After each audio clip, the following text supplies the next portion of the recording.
कोकणासह मुंबई आणि पुण्यात देखील गणेशोत्सवाची धूम सध्या पाहायला मिळते।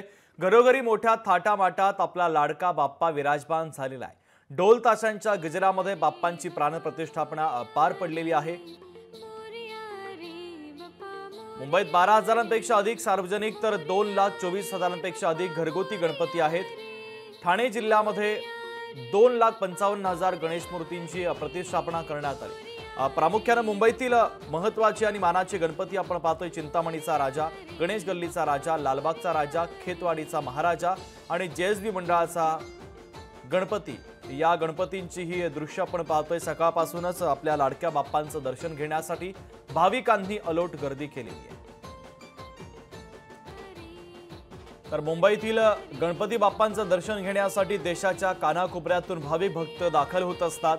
मंडळांच्या वतीने देखील आता तयारी पूर्ण झालेली आहे आणि पहाटेपासूनच आपल्या लाडक्या बाप्पांचं दर्शन घेण्यासाठी गणेश भक्तांनी गर्दी केल्याचं पाहायला मिळतंय। या महत्त्वाच्या गणपतींच्या बाप्पांचे दरबार आपण पाहतोय। दरबारामध्ये आकर्षक सजावट करण्यात आलेली आहे। वेगवेगळ्या कलाकृती, थीम देखील या ठिकाणी साकारण्यात आलेल्या आहे।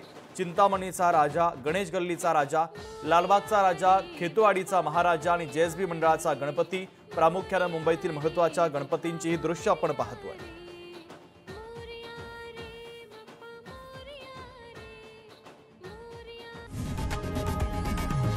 लोकशाही मराठी ऐका, पहा, जागरूक रहा।